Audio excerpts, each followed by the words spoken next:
Crooked River, Chapter 3. My brother Amos was waiting for me when I got back.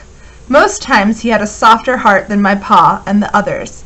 He was nearly 20, with my pa's dark hair but my ma's light-colored eyes.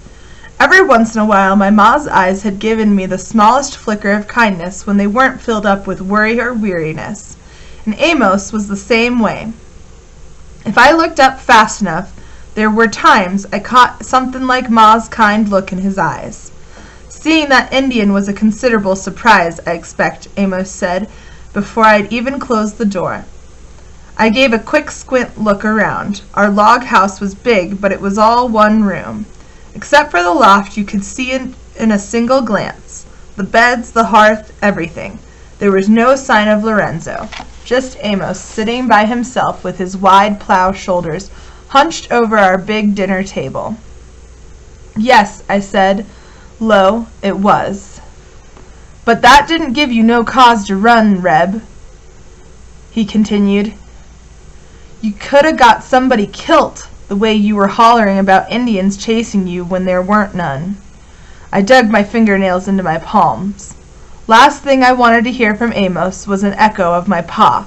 I was always getting the blame for everything gone wrong. Slow in the head, lazy, not fit for the grease pot. I didn't mean to scare nobody, I said louder. Amos kept his eyes on the table and picked up crumbs with the end of his finger. Well, maybe Pa should have told you that he was bringing the Indian here, but that still didn't give you no cause to act like you did. Amos frowned and shook his head. You gotta turn the current of your mind to do more thinking, Reb. You are like a buzzing little fly that don't ever think. You just go head first, right into things. I was not a buzzing little fly.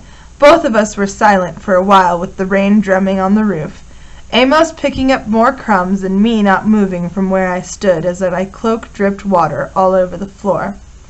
Finally Amos sighed loudly and said, I don't mind telling you why the Indian's here, but you gotta promise you won't fall into a fit over this, Reb, or go running out of the house screaming for Pa and the men.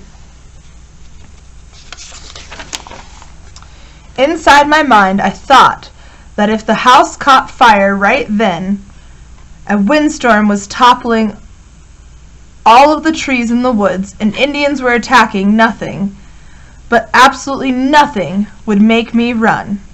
But I didn't say that to Amos. I just nodded and told him I would never do a fool-headed thing like that ever again. Fine, Amos said, leaning back in his chair. Then I'll tell you what Pa and the other men have done. For 2 days the rain falls in long drops from the clouds. For 2 days the Gichi-Mukumanag pull me through the weeping woods and across the crooked running river. I am tied to a long iron rope. I do not come easily. When we reach the log house of the tall man, with the black hair of the bear and the eyes of the snake, I am placed in a room that floats above the ground. In the room where the tall man keeps his winter food, I am stored like a sack of parched corn or a bag of wild rice.